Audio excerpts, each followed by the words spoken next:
Lockdown की तजवीज़ मुस्तरद, हम लॉकडाउन के मुतहम्मिल नहीं हो सकते। वज़ीर आज़म इमरान खान ने कौमी राब्ता कमेटी बराए कोरोना के इजलास में वाज़ेह कर दिया। कहा कोरोना की तीसरी लहर बहुत शदीद है, इंतजामिया किसी किस्म की कोताही न करे। वज़ीर आज़म की चारों वज़ीर आला से टेलीफोनिक गुफ्तगू, SOP सब पर सख्ती से अमल दरामद और वैक्सीनेशन जारी रखने की हिदायत कर दी।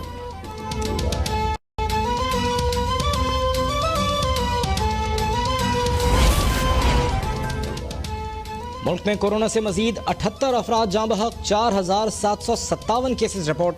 मुस्बत केसेस की शरह 10.8% रही। 7 असातिज़ा के कोरोना में मुब्तला होने के बाद यूनिवर्सिटी ऑफ नारोवाल गैर मुअय्यना मुद्दत के लिए बंद।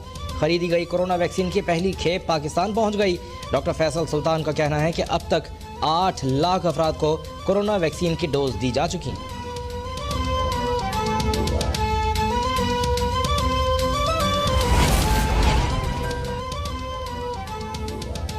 पेट्रोल 1 रुपये 55 पैसे, हाई स्पीड डीजल 3 रुपये सस्ता हो गया। वजारत खजाना ने अप्रैल के लिए पेट्रोलियम मसनूआत की कीमतों का नोटिफिकेशन जारी कर दिया। मट्टी के तेल की कीमत 1 रुपये 55 पैसे कमी से 42 रुपये 6 पैसे फी लीटर मुकर्रर कर दी गई। लाइट डीजल 1 रुपये 56 पैसे कमी से 79 रुपये 86 पैसे फी लीटर हो गया। ओगरा ने भी LPG की फी किलो कीमत में 14 रुपये की कमी कर दी। 30 जून तक भारत से कॉटन यार्न की दरामद की मंजूरी। निजी शोबे को भारत से चीनी दरामद करने की भी इजाज़त। ECC के इजलास के बाद वज़ीर ख़जाना हमाद असर ने कहा भारत से चीनी दरामद करने के बाद 20% सस्ती हो जाएगी। स्टेट बैंक की खुदमुख्तारी का बिल आलमी मयार के मुताबिक है। बिल पार्लियामेंट से मंजूर होगा। अवाम और मुल्क के मफाद में कभी कभी सख्त फैसले करने पड़ते हैं। पीपल्स पार्टी ने इंतखाबी इस्लाहात पर ताउन का इंदिया दे दिया। सेनेट में कायदे हिज़्ब इख्तिलाफ यूसुफ रज़ा गिलानी और स्पीकर कौमी असम्बली के दरमियान टेलीफोनिक राबता। ऐवान का माहौल बेहतर बनाने और इंतखाबी इस्लाहात पर तबादला ख्याल। यूसुफ रज़ा गिलानी ने कहा पीपल्स पार्टी पार्लिमानी सियासत पर यकीन रखती है। पीपल्स पार्टी इंतखाबी इस्लाहात के लिए अपना मुस्बत किरदार अदा करेगी।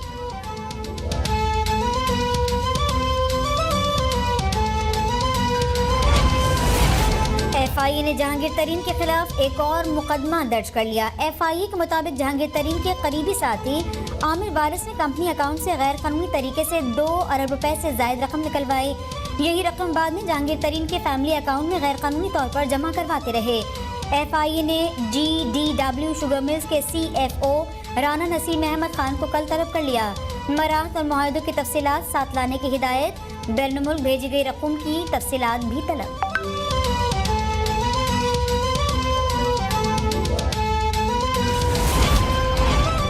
जहांगीर तरीन ने तमाम इल्ज़ामात बेबुनियाद करार देकर मुस्तरद कर दिए। कहते हैं मुकदमे का इंदराज अफसोसनाक है। हक़ाइक़ को नज़रअंदाज किया गया। रकूम बैंक के जरिए बैरून मुल्क मुंतकिल की गई। टैक्स भी अदा किया। FIA को तमाम कागजात मुहैया कर चुका हूँ। अली तरीन के तमाम असासों की मनी ट्रेल मौजूद है।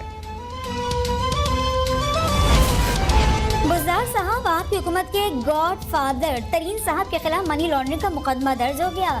आपका क्या बनेगा? लीगी रहनुमा अज़मा बुखारी कहती हैं कि चीनी और घी का रेट ऐसे बढ़ रहा है जैसे वफाक और पंजाब में काबीना का हुजूम बढ़ रहा है। ज़ालिम हुक्मरानों ने गरीब आदमी के लिए ज़मीन तंग कर दी। रमज़ान की आमद से पहले आम आदमी के इस्तेमाल की हर चीज़ की कीमत 200 गुना बढ़ गई। वज़ीर ख़जाना तब्दील करने से महंगाई कम नहीं होगी। वज़ीर आज़म बदलने की ज़रूरत है।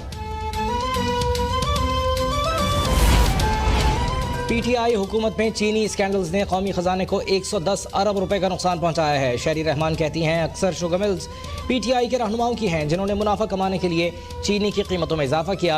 आज चीनी की कीमत 100 रुपए फी किलो तक पहुंच गई। चीनी करप्शन रिपोर्ट के बाद भी हुकूमत नाकाम रही। वर्ल्ड बैंक रिपोर्ट के मुताबिक पाकिस्तान की GDP शरह सिर्फ 1.3% होगी। खदशा है पब्लिक डेट GDP का 94% तक हो जाएगा। अफरात ज़र की शरह 9% से ज्यादा होगी।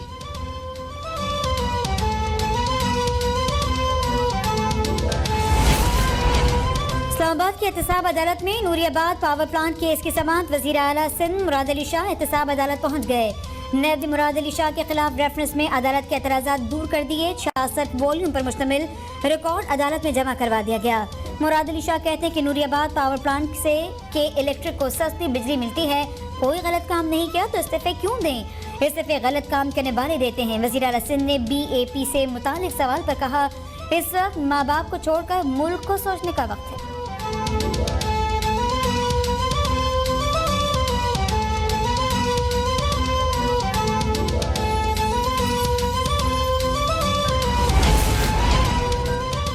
नैब करप्शन की तमाम अशकाल को जड़ से उखाड़ फेंकने के लिए पुरअज़्म है। चेयरमैन नैब का आला सतह इजलास में इज़हार ख्याल।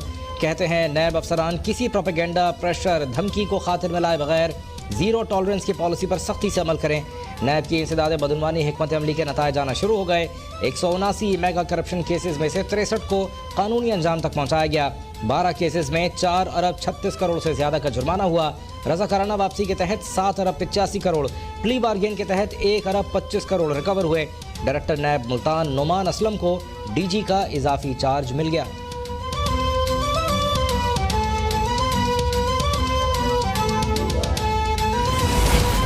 पाकिस्तान को IMF से कर्ज की तीसरी किस्त मौसूल। स्टेट बैंक ने अगली किस्त मौसूल होने की तस्दीक कर दी। स्टेट बैंक के मुताबिक पाकिस्तान को IMF से 49 करोड़ 87 लाख डॉलर मौसूल हो गए। रकम EFF कर्ज प्रोग्राम के तहत मिली।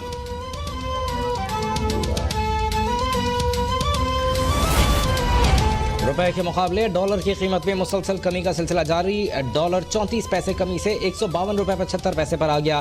पाकिस्तान स्टॉक एक्सचेंज का 100 इंडेक्स 96 पॉइंट इजाफे से 44,587 पर बंद।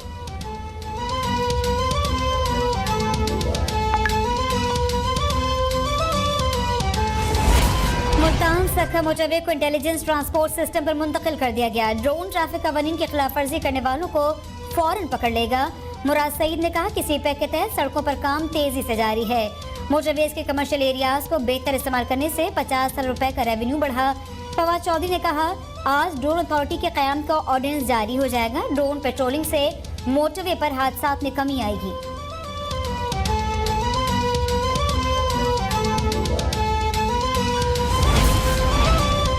पंजाब में महंगाई, शुगर और कब्जा माफिया के खिलाफ बिला तफरीक कार्रवाइयाँ जारी हैं। किसी भी किस्म की सियासी इंतकामी कार्रवाइयाँ नहीं की जा रही हैं।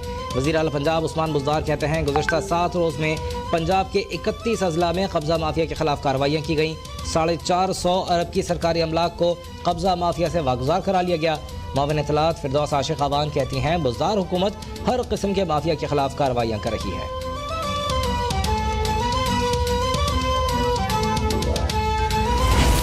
खैबर पख्तूनख्वा हुकूमत ने सेहत इंसाफ कार्ड से मुस्तफीद होने वाले मरीजों की रिपोर्ट जारी कर दी। रिपोर्ट के मुताबिक 29 मार्च तक सेहत इंसाफ कार्ड से 1,0982 मरीजों का मुफ्त इलाज हो चुका। शनाख्ती कार्ड रखने वाला शहरी इंसाफ कार्ड के जरिए 10 लाख तक का मुफ्त इलाज करवा सकेगा। वज़ीर आज़म इमरान खान सेहत इंसाफ कार्ड के इजरा पर वज़ीर आला महमूद खान की तारीफ कर चुके। पंजाब और बलूचिस्तान में भी जल्द सेहत इंसाफ कार्ड के जरिए मुफ्त इलाज की सहूलत फराहम होगी।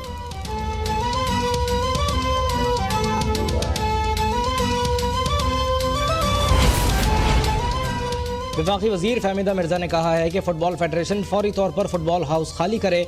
नॉर्मलाइजेशन कमेटी का मैंडेट जून तक है। ज़ाती मफादात की वजह से स्पोर्ट्स को नुकसान हो रहा है। कोशिश कर रहे हैं दोनों ग्रोहों में डायलॉग के जरिए मसला हल करें।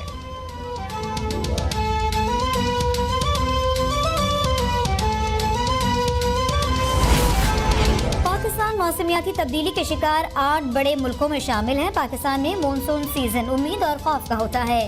वज़ीर आज़म इमरान खान का बरतानवी अखबार द टाइम्स में आर्टिकल। वज़ीर आज़म कहते हैं पाकिस्तान मुसलसल माहौलियाती तब्दीली और शदीद बारिशों का सामना कर रहा है। गुज़श्ता साल माजी के मुकाबले में बारिशों के हवाले से शदीद रहा। गुज़श्ता साल होने वाली बारिशों ने कराची में तबाही मचाई। हज़ारों लोग बेघर और वफात पा गए।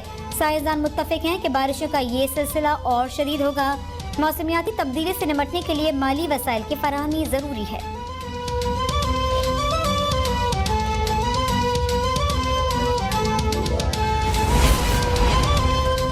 कराची का दर्जा हरारत 40 डिग्री सेंटीग्रेड तक पहुंच गया। कराची में 3 अप्रैल तक सूरज रंग दिखाएगा। महकमा मौसमियात ने कराची के बासियों को खबरदार कर दिया। आइंदा 3 रोज तक कराची का दर्जा हरारत 38 से 40 डिग्री सेंटीग्रेड तक रहने का इम्कान है। रवां हफ्ते सिंध, जनूबी पंजाब और बलूचिस्तान में भी हीट वेव की पेशगोई।